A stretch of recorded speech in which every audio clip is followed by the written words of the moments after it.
Да, јас не ги сакам многу камерите во принцип, иако сум нели јавна личност, како ги велиме. Кога си долго време позади камерата и кога ги тренираш другите луѓе, односно младите деца, како тоа изгледа и како треба да се работи пред камера, се посветуваш на тој дел. Тој е нели исто како кога си добар актер, кога имаш талент многу и кога си занатлија и наеднаш станеш директор на театар. И после тоа ги губиш оние други квалитети на сцената, забораваш, затоа што ги гледаш од друг ракурс работите. И во принцип јас сум човек што сака максимално да се посвети на тоа што го работи. И сметам дека не мора да застанувам често пред камера за да знам како тоа изгледа, за да можам да им го пренесам на студентите, бидејќи постојат прекрасни тренери, прекрасни професори по актерски игра пред камера, кои самите едноставно не се ниту актери, ниту пак добри актери, нити пак сакаат да стојат пред камера. Педагогијата е сосема нешто поинаку.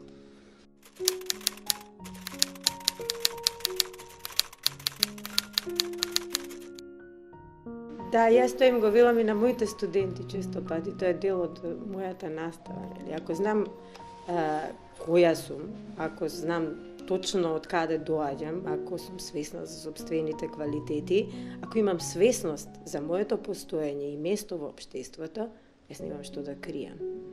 Значи, и моето воспитување е такво, од моите родители, особено од мајка ми. Лицемерието не го признавам, едноставно не можам така да живеам. Јас не можам мирно да спијам ако лажам или ако ја прикривам не вистината, него тоа што јас го мислам. И мене лично ми е чудно кога луѓето успеваат да го минат целиот живот така прикриени. Ама мислам дека нити не се свесни за тоа, тоа е едноставно еден вид можеби менталитет кај нас.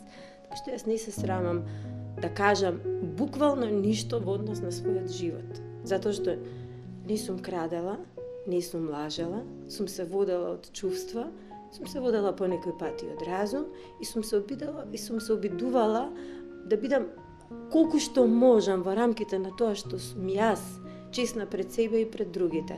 И мислам дека тоа треба секој нормален човек, барем за себе. Не се надпреварувам со честноста и вистината на другиот, не, во однос на себе.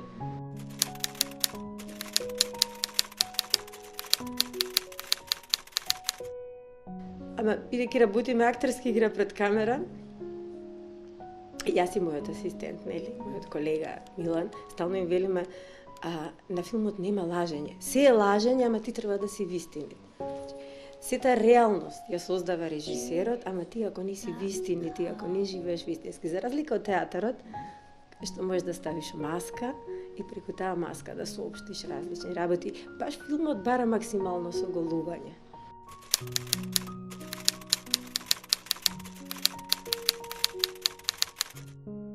Не знам дека се изместија работите, затоа што тие се веројатно голем дел од нив можеби полесни за манипулација.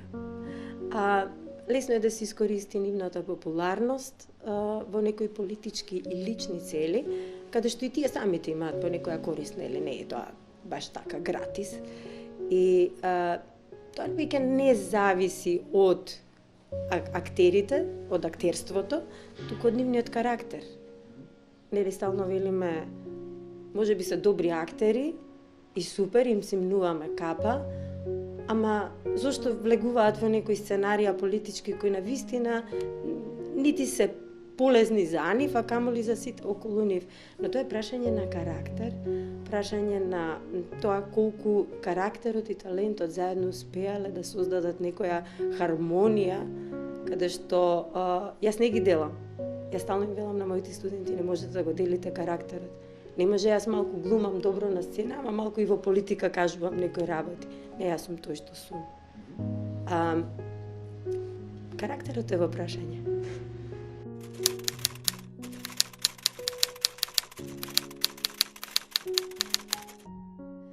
Мојата теорија е дека ниедно уметничко дело не може да биде создадено без страст и без болка и без срце. Значи, ако јас не влезам, не изгорам внатре, било да се работи за уметничка слика, било да се работи за театарска представа или за филм, тоа е сон во кој ние живееме максимално со нашите срца. И тоа без страст не може. Покрај страста секако е потребен и разум да знаеме што правиме, како сме организирани и да истераме професионално работата. Кога се во една хармонија тие две, имаме убав продукт. Денеска сме сведоци на многу, како да кажам, површинско завршување на работите. Јас не ги разбирам причините зашто се прават филмови. Ти не треба да спиеш, не треба да живееш, ти треба да си комплетно трансформиран со огромна желба да раскажеш една твоја приказна, а не да направиш тезга за која ќе собереш, не знам, некој пари од кој ќе си купиш убава кола. За мене тука нема компромис. Мислам дека тие две работи мора да се одделат. Имаме уметност, имаме тезги во насока на тоа. А кај тезгите веројатно работи само оној калкулативен момент да се направи профит, личен пред се.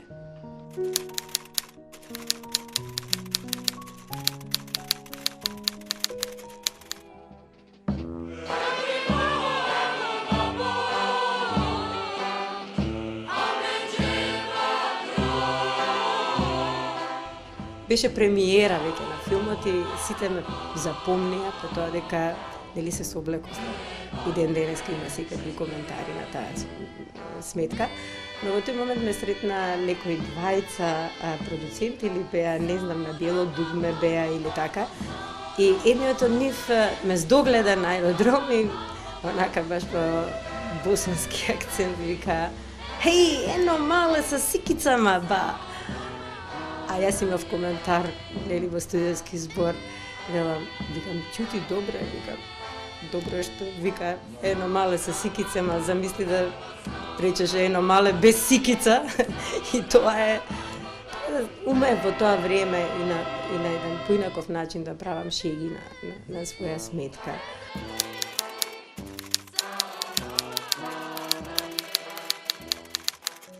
Млади днеска имаат обичај да ми кажат: "Ете, не играш, тебе никој не те зема, нели? Ти си реликт на минатото."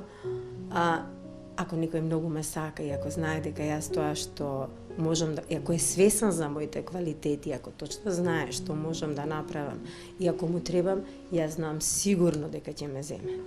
Че јас не правам компромиси.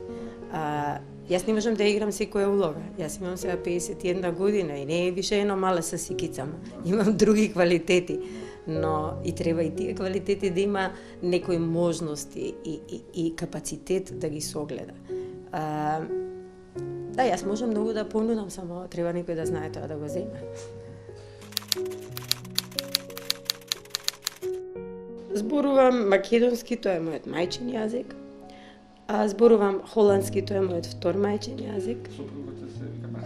Сопругот исто зборува холандски, бидејќи е холанѓанец. Марсел, да. Зборувам англиски, така пристојно, зашто не го користиме многу. Српски не го рачунам, и хрватски и босански, нели, тоа се веќе еден јазик. И зборувам фљас Шчип. За куп тој Шчип. Значи, учам и албански во моментов, имам прекрасни албански студенти и сметам дека треба да колку толку да го научам јазикот, односно да го владеам, затоа што јазикот на некој начин значи изразување на емоција. Преку јазикот, преку мајчиниот јазик, луѓето најдобро се изразуваат, највистинито и најточно. И јас со моите студенти по албански, во албанската група, секако морам да работам на тој јазик, затоа што филмот не бара лажга. Не можам да ги терам да зборуваат на македонски јазик, зашто ќе биде смешно, нели? И сите ќе се смеат. И тие си ги преведуваат вежбите и заедно се обидуваме да направиме така пристојни вежби на албански јазик. Сето тоа е богатство за мене, значи тоа е за мене уживање.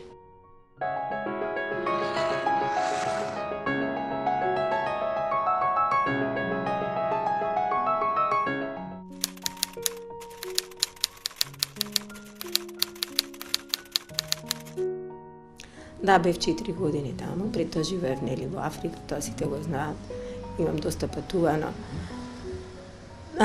Тогаш мораше, кога одиш во Холандија, да поминеш еден интеграцијски курс од една година, каде што ќе го совладаш јазикот, но и културата на живење во Холандија. И редот, и начинот на тоа како се разговара, како се комуницира, како се пишуваат писма. Тоа беше бесплатно. Државата ми го плати тоа холандска, во смисла да ме интегрира во општеството. Не велам дека беше лесно, нели, сите велат Европа е тешка и сето тоа.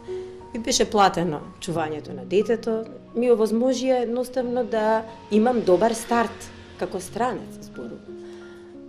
Понатаму што направи во Холандија се беше на сметка на тоа што ми помагаа моите професори по Холандија, мојот нетворк таму и на крај работев во Институтот за социјална историја. Гледам голем дел од неистомислениците знаат секој детал од мојот живот, буквално се знаат, дури знаат повеќе. И во еден момент се прашувам како знаат. Па знаат затоа што јас сум кажала веројатно, не од некаде од друго место. Тоа што понатаму работев во Интернационалниот институт за социјална историја во Холандија, каде го собирав културното наследство од Македонија во Холандија. Бев одговорна за тој дел. Архивиране под мое име, имам прекрасни пријатели таму исто. Имаше што да се собира, некако како во време и во простор да беа застанати сите тие, нели, знаеме приказни на нашите иселеници. И мене малце тоа ми збоктиса, затоа што јас знам и модерни луѓе, млади луѓе кои се змеови кои успеале, така што се обидов да допринесам и во тој смисол и работев собирав податоци за луѓе кои навистина успеале и направиле успешни кариери како лекари да речеме, во Холандија.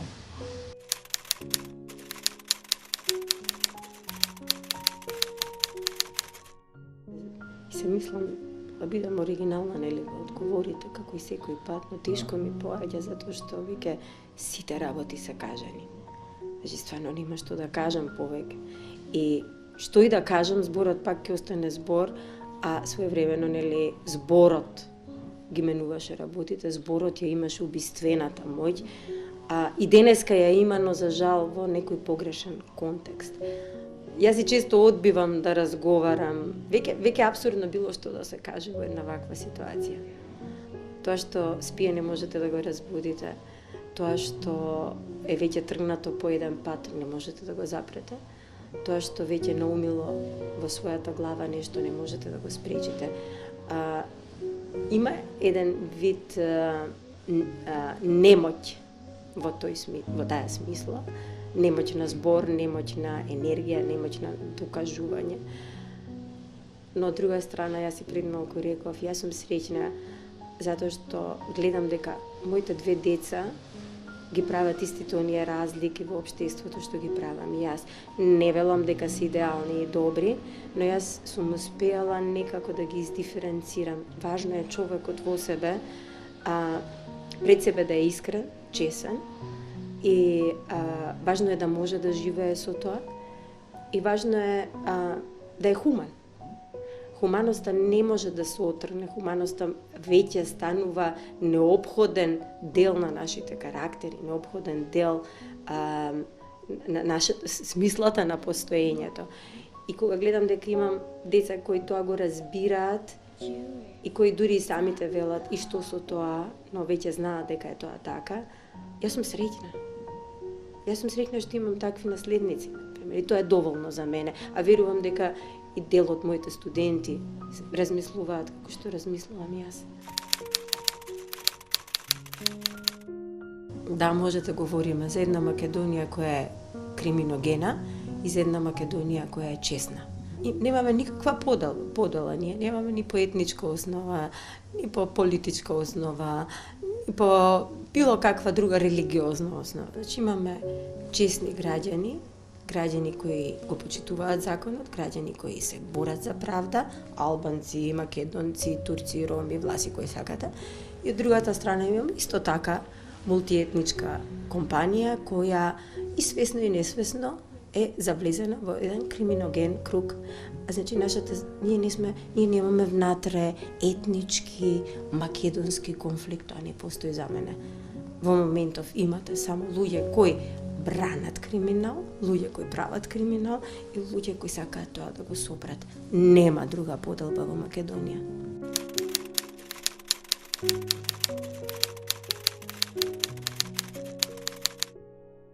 тоа што во едно мало постои и кога човек живее во тоа мало и кога нема интерес да излезе од тоа мало и да види што се случува.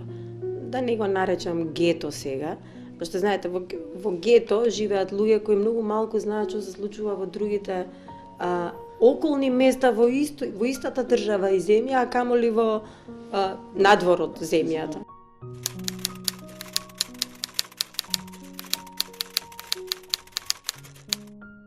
Јас дури сметам дека и Скопје стана една Паланка. Значи Скопје е главен град на Македонија, но за мене е Паланка. Лажни вредности. Ние сме приполни со лажни вредности, вредности кои не носат ништо добро, никаков напредок.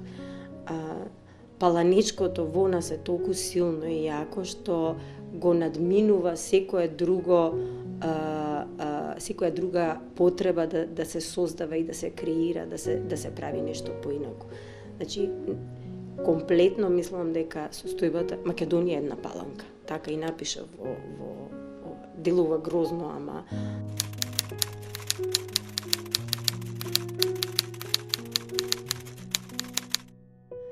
јас сум била секој пат индивидуалец и верувам во индивидуалната снага. Секако дека имам исто мисленици и секој пат ќе бидам со нив заедно кога ќе се бориме за идеите за кои јас верувам и во кои сметам дека можат да донесат добро за сите. И се наоѓаме, нели, имавме шарена револуција. Не секогаш се согласувам со се што мислат. Тоа и го кажувам, наидувам и на критики, но со нив ми е лесно да комуницирам затоа што некако сме на иста таласна должина. Убаво и топло, нели, во заедништвото, ама јас избрав да си го дам својот пат, затоа што сметам дека секој треба да си го избере својот пат. Индивидуалната одговорност ја носи колективната одговорност. Ако јас пред себе сум одговорна и пред сето тоа што го правам, тогаш секако дека и тие што се со мене ќе го прифатат тоа евентуално или не, како почнува од човекот, од индивидуалецот. Не можеме сите да бидеме во едно стадо, тоа не значи дека сме ние асоцијални и дека се тргаме од заедништвото. Повикувањето на народот, сите заедно, народот, тоа е се во ред. Но сметам дека токму индивидуалноста и токму интегритетот на човекот, изборот на тој човек, може барем малку да влијае поинаку на тоа целокупно мислење. Но кај нас процентот на тие индивидуалци е толку мал, што на моменти се обесхрабруваме, лично, дека нешто би можеле да променат, дека мора да има некоја 15% критична маса за да настане некоја промена. Нас ни фалат уште некои 5-6%.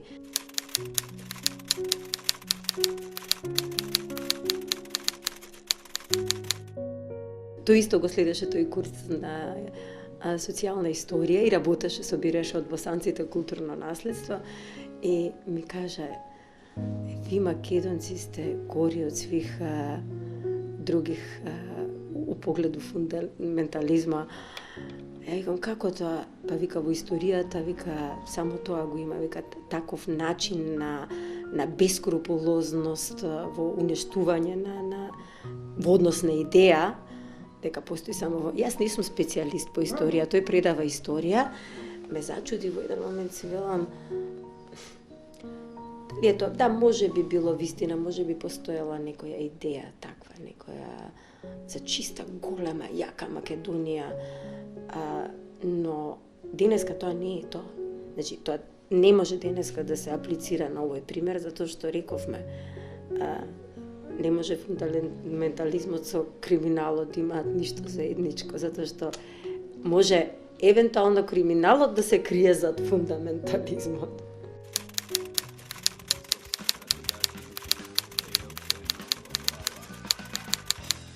Јас мислам дека се дури и влезени во тој филм, само што тој филм им дава многу по една естетска и квалитативна вредност на тие убер македоничи, нели, над се македонско. Значи, не можам со национализам да се расправам и да се бавам во 21 век. Сакам да зборувам за убави работи, сакам да зборувам за филмови, сакам да зборувам за креации, сакам да зборувам за уметност, сакам да патувам. Јас не можам да живеам и да се помирам со тоа дека сега во овој момент јас себе си морам да се третирам како чиста македонка и дека голем дел од албанците сакаат да ми поземат тоа. Сведено на еден заеднички именител. Тоа за мене е непоимливо.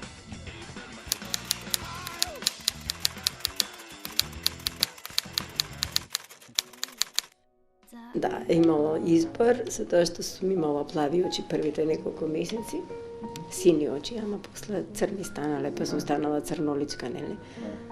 Но тоа мало цвеќе планинско кое знае да пружи отпор на многу студ, се појавува прво јесино помеѓу студот и карпите, така што има некоја метафора, може би во името.